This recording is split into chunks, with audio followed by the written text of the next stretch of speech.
You're heading to Disney. I am. That's going to be fun. Yeah. It's fun. It's fun thinking of going there, but once you're actually there, you're like, okay, this sucks. Here we are, Real Recovery Talk. I am your host, Tom Conrad. In today's episode, we've got Benjamin B. What is happening, everybody? First things first, thank you for tuning in on whichever podcast app you choose, and thank you for watching on YouTube.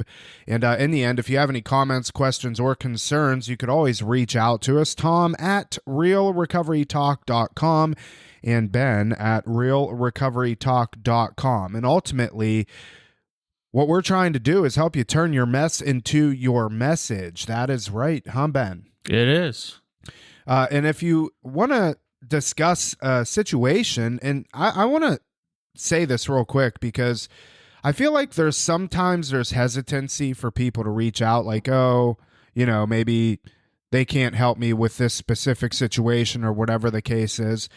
I just want to tell you that you can't tell us anything that Ben or I probably haven't already heard or experienced ourselves. So with that said, it doesn't matter. There's no stupid questions. Send us an email. We'll get your phone number and, we'll have a conversation around what's going on. I do have a couple emails in the can that I'm still getting back to. But rest assured, I will be reaching out to you and you know who you are. So with that being said, we're going to continue our series on the 12 steps. And I believe we're on step 3, huh, Ben? We are. Step 3 is... made a decision to turn our will and our life over to the care of God as we understood him. Now, Ben, that is a little creepy, okay?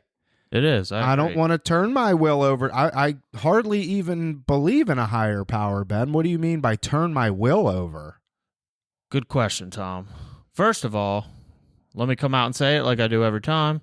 Tom and I do not represent Alcoholics Anonymous or any 12-step fellowship as a whole. That's right. We're simply sharing our experience. So, if you've listened to specifically the last podcast we did on step 2, you'll know that there's a preparation step before doing step 3. Do a 30-second recap on the preparation step. We came to believe that a power greater than ourselves could restore us to sanity. And basically, I explained in that episode that you can have any understanding that you so please, and just having a willingness to start investigating is enough. I won't go any more beyond that because we go into some serious detail in that episode. So if you don't know what I'm talking about, go back to that episode and listen to it through. I believe it's 271 or 270 or something. I don't know. It's going to say step 2 on it, and you can listen to it there. And I think they're like 20, 30 minutes long, so not too bad. Yeah. So I'm a little bit in a fog this morning, feeling a little bit tired. However, the more we get talking here. Well, here's one thing I know about you, Ben. When we get into step work, you tend to get fired up. That's what I was just about to say. So. I'm feeling the opposite this morning. I was out sick the past couple of days, and today I'm roaring ready to go, Ben. So you had asked me a question. What does giving our will over to God mean? And I preface, check out the episode on step 2. However, let me share my personal experience. As I've shared before, I really struggled in stepping into 12-step rooms, and I had a real problem with the word God. If I did believe in God, I was pissed because look at my situation. So how is a God going to fix my problem, so to speak? And what I discussed on the step 2 was I turned my will over to a process. So let's break this down real quick. I'm sure I'll get rolling as we get going. But made a decision to turn our will and our life over to the care of God as we understood him. Tom, got a question for you. Okay. 3 frogs on a log. One decides to jump. How many frogs on the log?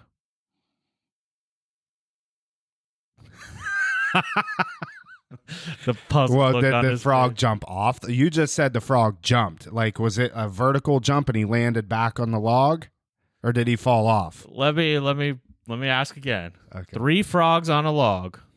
Yeah. One decides to jump. How many frogs on the log? 3. Yes, correct, Tom. Yeah, I remembered it as you were saying it. It's 3 because he just made a decision. He didn't actually jump. correct. So step 3 is all about, that's a key word, making a decision. Now, made a decision to turn our will and our life over to the care of God as we understand. Let's focus on will for a second. What's a will, Tom? Like in this, like if somebody passes away, I have a will for my child or children and my wife. So how would you explain that, like in simple terms? You write some stuff down that... Yeah, I write stuff down. I maybe have an attorney draw it up, and it's what I want my stuff to go to. Kind of like a plan, right? Yes. Perfect. So the word will means plan. We turn our plan over to the care of God as we understood him. So, and when it was broken down to me like that, I was like, because I used to look at willpower, for instance, and I was like, I'm going to willpower my way through this like a man, and I correlated like this, I don't even know how to describe it, manning up, if you will. Well, I think it's being a man, is being a man, you're required to be a man in societal standards. Yeah. And that's, comes with like what you just did, that rare grunt. Yeah, exactly. I'm a man. So basically, and again, this is my experience, my interpretation of it as I experienced it. I'm turning my plan over. And for me, there is a prayer that goes with step 3. I'm going to go ahead and just read it. And this is straight out of the big book. Keep in mind that there are 62.5 pages plus the doctor's opinion in the prefaces and forwards before we even get to this point. So there's a lot leading up to this that prepares us. But it says right here, we were now at step 3. Many of us said to our Maker as we understood him, God, I offer myself to thee to build with me and do with me as thou wilt. Relieve me of the bondage of self, that I may better do thy will. Take away my difficulties, that victory over them may bear witness to those I would help of thy power, thy love, and thy way of life. May I do thy will always. So, I'm a new guy coming into Alcoholics Anonymous or any 12-step fellowship, and I hear a prayer like that, and I'm going to be honest, I cringed. So it was kind of explained to me that I'm going to get with my sponsor, and we're going to say this prayer together down at the beach on our knees, and wherever we choose, maybe a park or something like that. Generally, sponsors tend to make it like an event, so to speak. So I'm thinking to myself, okay, I'm going to go out in nature, if you will, and say this prayer, and all of a sudden my addiction is relieved, right? That was the impression that I was under. Like I was going to have some great white light experience and be blasted with these sunbeams of inspiration and power. So, did you like Shakespeare in school? Did I like Shakespeare in school? Big fan of Shakespeare, love studying it, love to read it, got excited when the teacher said it was the topic for the day. No. Yeah, me either. Okay. So, step 3, that prayer, God, I offer myself to thee to build with me and do with me as thou wilt. Like, see, you're coming alive, Ben. Dude, I'm still feeling tired. All right. But yeah, the spirit's coming out. I couldn't stand Shakespeare, and this prayer to me sounds like Shakespeare. So, in my opinion, what a lot of people miss about the 3rd step is the instructions to the 3rd step actually come after the prayer. It says here, and this is the last paragraph I'll probably read out of the big book before we start having further discussion. It says, we found it very desirable to take this spiritual step with an understanding person, such as our wife, best friend, or spiritual advisor. Keep in mind, back then, Alcoholics Anonymous was small. Nowadays, we have sponsors. So it goes on to say, but it is better to meet God alone than with one who might misunderstand. Tom, let me ask you a question. Who's going to understand my God? You. Why is that? Well, it's because it's your interpretation. My interpretation, my experience. This wording is so important. It's better to meet God alone than with one who might misunderstand. And I'm just going to point it out like this. Let's talk about Christianity for a second. Even though 2 people study the Bible, maybe the King James Version, the same exact one, how do we know that in their heart and in their head, they have the same exact conception? We don't. We don't. How many different versions of the Bible are there? Oh, gosh. A lot. A lot. So technically, you have the same belief, same religion. However, there's no way you can try, Tom, you could try to explain your God to me all you want. And I will never truly know what that means because, in my opinion, there's no way to even put into words what you feel in your heart. There's not enough words in the English language or any language on the face of the planet, I imagine. Right. Trying to explain my higher power to another person is dang near impossible. I do my absolute best. So the thing of it is we are literally going to have our own conception, regardless if we think it's similar to somebody else's or not. That's my opinion. That's what I've interpreted from this. It goes on to say, the wording was, of course, quite optional so long as we express the idea, voicing it without reservation. So those instructions right there are telling me, and a lot of people miss this, I do not have to use the prayer that's in the book. It says the words are optional so long as I express the idea. In other words, what it means to me. So my sponsor had me sit down because he knew I struggled with the whole God thing. I didn't like Shakespeare, and I most certainly didn't want to get down on my knees and hold his hand awkwardly and say this prayer together down at the beach. However, I still went through with that tradition, if you will, the ceremony. You know, we got down on our knees together, down at the water, and said this prayer. Except he had me take out my version of the prayer that I rewrote. And it was basically like, God, I offer myself to thee. I said, God, if you're out there, whatever you are, spirit of the universe, I need a new plan. So, and I don't remember exactly what I wrote down, but it was along those lines, and I changed every sentence to mean what it meant to me that day. Keep in mind, too, over the course of 12 years of sobriety, I have more of an appreciation for the prayer now, the third step prayer as it's written in the book. So, but the whole point in this whole thing is to meet you where you're at, right? AA is inclusive, never to be exclusive. So, it goes on to say this was only a beginning, though if honestly and humbly made, an effect, sometimes a very great one, was felt at once. Let me read that one more time. This was only a beginning, though if honestly and humbly made, an effect, sometimes a very great one was felt at once. What does sometimes mean, Tom? Not all the time. Not all the time. So I want to break something down real quick, and this is my personal experience. And thank God for good sponsorship and the sponsor that I had in the beginning. So, and this is my opinion, hopefully not taken in bad taste. I come across sponsors very often, working with, say, our clients or other guys in the 12-step fellowship that I know, and I hear things like, we're not going to move on to the 4-step until you've made a connection with God and you understand your God. In my opinion, they're completely misinterpreting the Big Book of Alcoholics Anonymous and the 3rd step.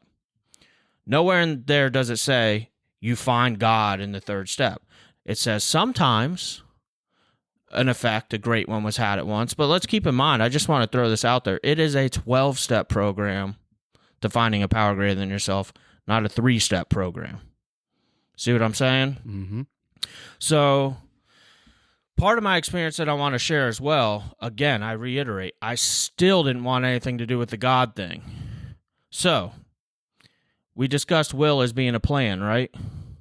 Yeah. My sponsor sat me down and said, Ben, why don't you just make a decision to turn yourself over to this process? Did I finish the three frogs on a log thing? They only made a decision. Right. A decision's not an action. Tom, I made the decision to take my kids to Disney World this weekend. Where am I at right now? You're here. You don't have to go. Yeah, I didn't go already. I've only made the decision. I think I may have forgot to mention that, the ending to that. But anyway. I did. Oh, you did? All Yeah. right, perfect. So making a decision. I made a decision to turn my plan, which in a way I kind of substituted the word my life over to a process. And I knew that there was more steps. And remember, and I talked about in a previous episode, my sponsor told me I don't have a drinking problem, I have a personality problem. And the back of the big book says we have to have a personality change sufficient to overcome our alcoholism. In other words, going through these steps like a 4-step and looking at our inventory, finding our character defects in step 6 and 7, making amends, all that teaches me to be a good person. In other words, I'm getting out of my own way. And that, for me, is when a higher power crept its way into my life. Through steps, the action steps, I stopped trying to control everything, and I started to feel the effects of the spirit of the universe. Does that make sense? Yeah, absolutely.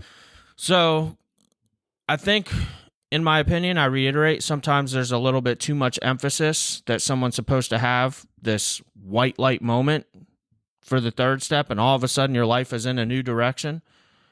For some people, that may be the case, and I have heard of those stories. I have a sponsee who swears that's what happened to him. He was in a hospital and had a white light experience, and the thought of taking a drink never came again. With me, that wasn't the case, but my sponsor understood me well enough to say, Ben, let's just move on to the next step. Best way to finish a step is to do the next one. See what I'm saying? Mm-hmm. So the 3rd step, because people reference it all the time in recovery, it's probably one of the most referenced steps ever. Once you're in the rooms and in recovery, or you turning your will over. It takes time to conceptualize and get there for every individual, and every individual is allowed to have an open interpretation of it. You know, at no point in Alcoholics Anonymous or any 12-step fellowship or Tom and I, just in the world in general, who am I to tell somebody else that they have to find a God like mine? Well, that happens a lot, unfortunately, inside the rooms. I mean, there's groups out there that do, impose this stuff, and it's really unfortunate. I like the plan part. So if we just take the word will out and insert the word plan, made a decision to turn my plan over to the care of God as I understood him. That's easy to conceptualize because my plan obviously hasn't worked. What I was doing in the past led me to where I'm at today. And so by the time we're at step 3, I agree with you.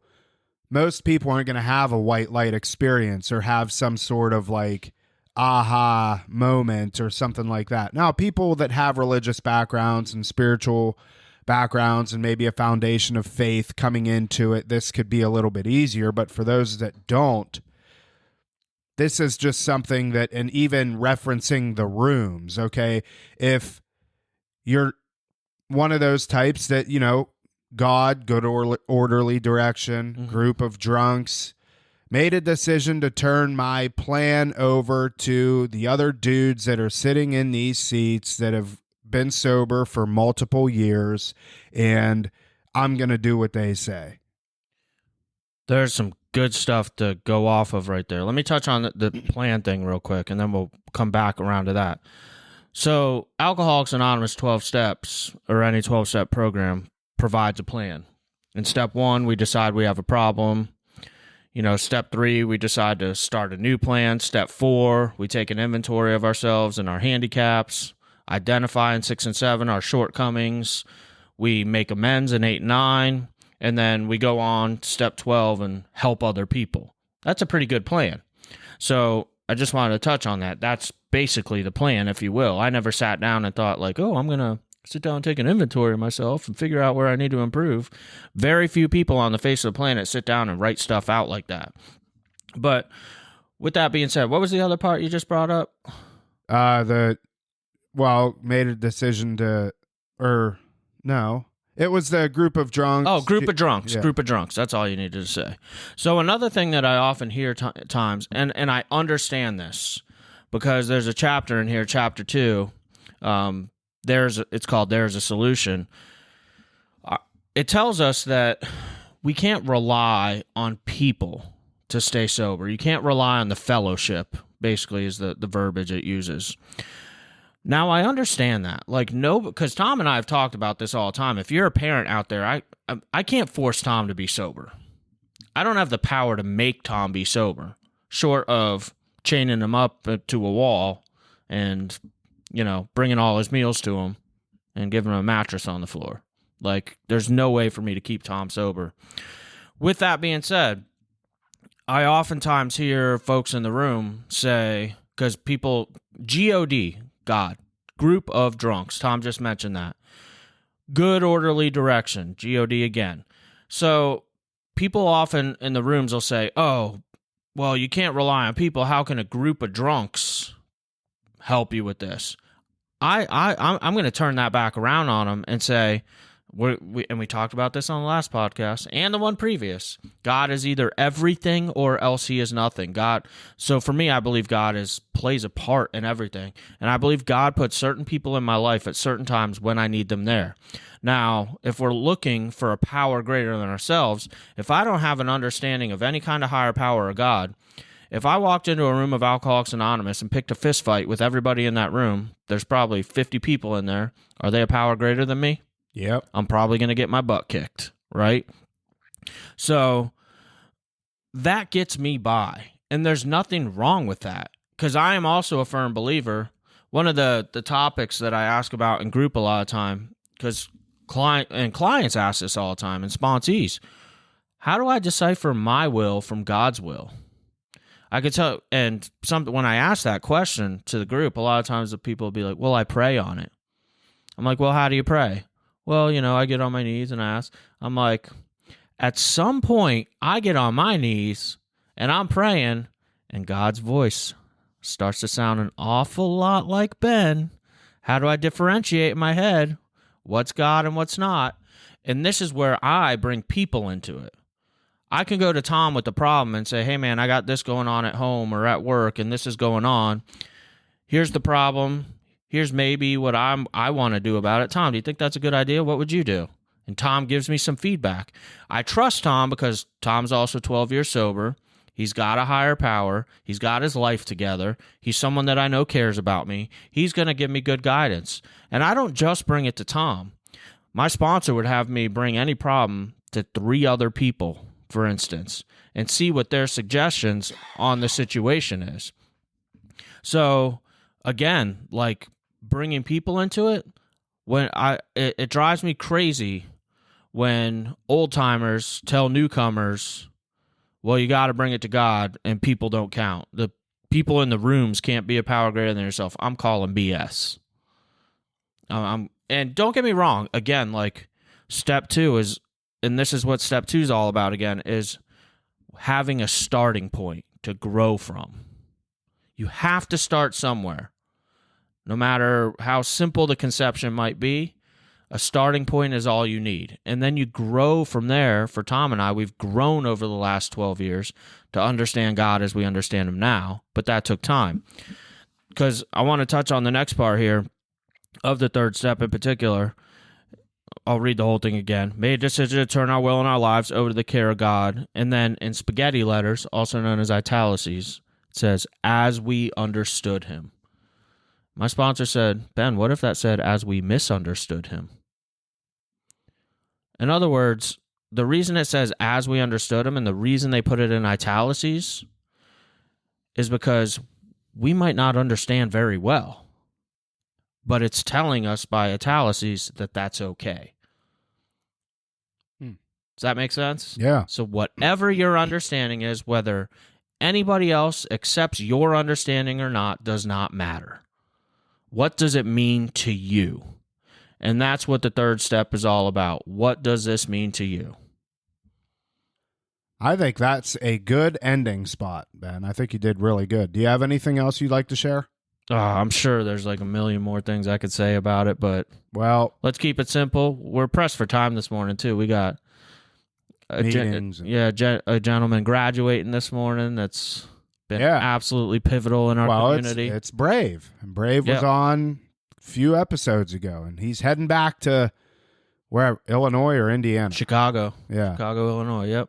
So, anyways, hope that you got something out of that. That is, in fact, step 3. And again, if you have questions, comments, concerns, even about the steps and stuff like that, you can always email us, Tom at realrecoverytalk.com and Ben at realrecoverytalk.com. And, we're trying to help you turn your mess into your message. And we will be doing step 4 next week. And, pretty good, Ben. Solid. All right. That is it. We will see y'all later.